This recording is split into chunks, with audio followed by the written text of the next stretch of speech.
Bon, aujourd'hui c'est dimanche et comme tous les dimanches on n'a rien à faire, autant aller sur Facebook. Connexion. Allez, non. Ah non, c'est pas vrai. Ah non, mais non. Connecter. Allez, connexion. S'il te plaît, sois gentil avec moi. Connecte-toi. Allez, tu te connectes ou je te pète la tête. Hein? Allez. Oh non, vous ne pouvez pas me faire ça. Moi, je vais pas passer tout un été sans Facebook, moi.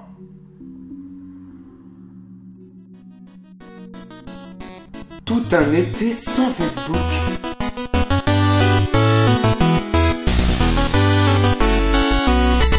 Tout un été sans Facebook est le tout nouveau roman écrit par Romain Puertolas, sorti aux éditions Le Dilettante. Dilettante, définition, personne qui s'adonne à une occupation, un art en amateur, pour son seul plaisir. Personne qui ne se fie qu'aux impulsions de ses goûts. Dans ce roman, vous aurez 3 notifications. Première notification...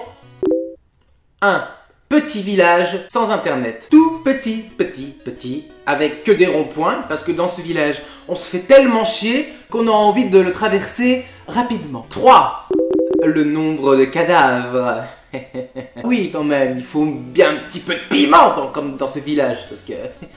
il ne se passe rien. Dernière notification, 150. Oui, ça fait beaucoup de notifications. 150 suspects. Oui, parce que dans ce petit village, tout le monde est suspect. Pour une fois qu'il se passe quelque chose de croustillant, voilà. Et pour l'équipe policière, c'est sensationnel. Ils en ont marre d'enquêter sur des écureuils radioactifs. Et parmi cette équipe, nous allons suivre le personnage d'Agatha Christie. Comme les céréales, oui.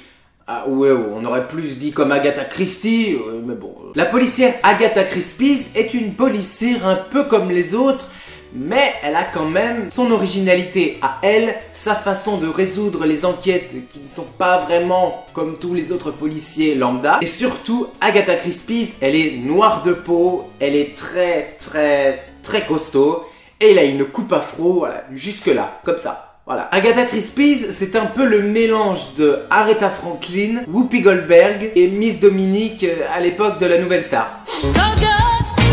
Et pour Agatha, lorsqu'elle apprend qu'il y a un meurtre dans ce petit village où on se fait chier, où il ne se passe rien, pour elle c'est sensationnel. Et la première chose qu'Agatha dit en découvrant ce cadavre, c'est...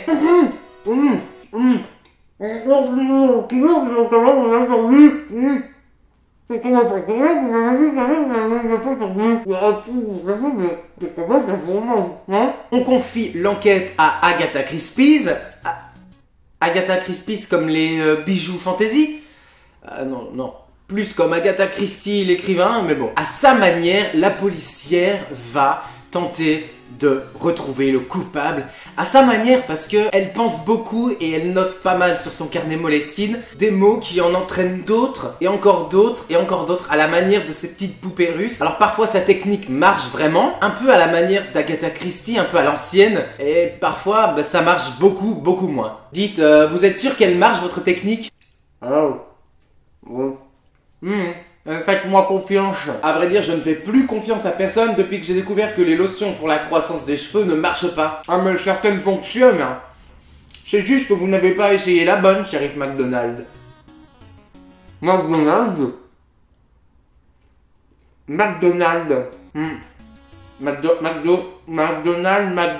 McDrive, hamburger.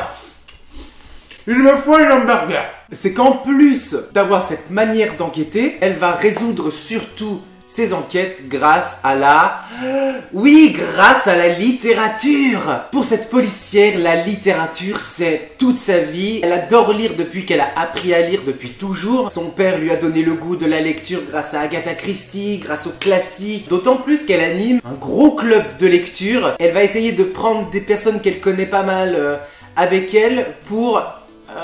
les mettre dans son club de lecture pour parler de Guerre et Paix, pour parler d'Autant en emporte le vent, pour parler d'Hemingway, de Zweig, de Kennedy, de plein de livres, quoi. On apprend beaucoup de choses sur des auteurs, par exemple, qui se sont suicidés. Comment est-ce qu'ils écrivent? Debout, assis, allongés. La littérature, en plus de changer la vie et d'améliorer la vie en tant que lecteur, surtout en tant que nous sommes, nous, en tant qu'êtres vivants. Et Agatha, elle... Elle va bien vous le faire comprendre. Je lis de tout et il n'y a pas de sous-littérature, de sous-culture. On commence par dire qu'il y a des sous-livres et après, on dit qu'il y a des sous-hommes. Le snobisme littéraire et culturel est une plaie aussi néfaste que l'illettrisme.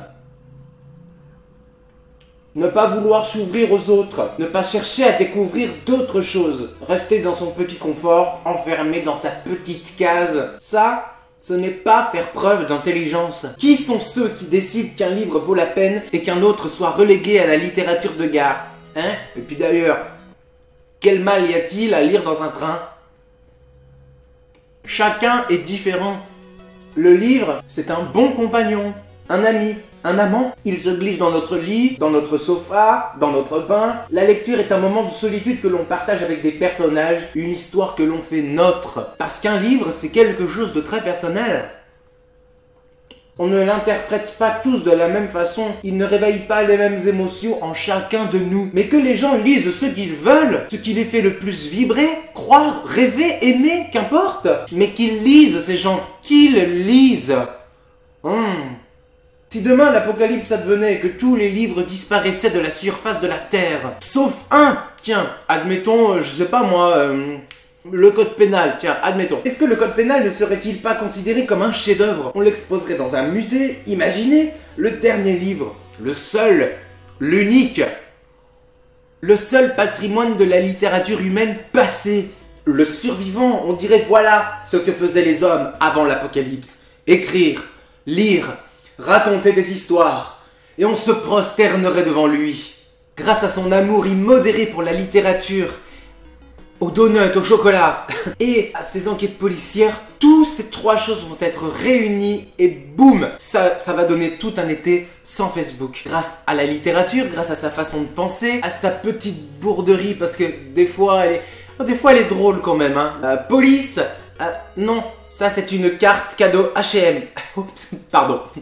J'ai dévoré ce livre en à peine 3 jours. J'ai eu un coup de cœur, mais d'emblée, de suite, dès les premières pages, je sens que ce livre, je sens que je vais le kiffer, je sens que je vais kiffer ma race avec ce livre. Alors si vous aimez les romans contemporains, qui font du bien, qui te font sourire, qui te font rire, moi personnellement j'ai pleuré de rire à beaucoup de passages. Si vous aimez aussi les thrillers, pas vraiment sanglants, pas vraiment gore, il n'y a pas de trip à l'air partout, hein, je vous rassure. Hein. Et si en tant que lecteur assidu que vous êtes, si vous adorez les romans qui parlent de romans, des romans où il y a beaucoup d'anecdotes sur la littérature, comment Margaret Mitchell écrivait, comment elle en est venue à écrire Autant n'emporte le vent. Ce livre est fait pour vous, je ne peux que vous le recommander et je crois que je vais partager un peu plus ce coup de cœur avec vous en vous offrant mon exemplaire de Tout un été sans Facebook. Si vous voulez remporter mon exemplaire de Tout un été sans Facebook de Romain Purtolas, c'est très simple. Premièrement, il faut être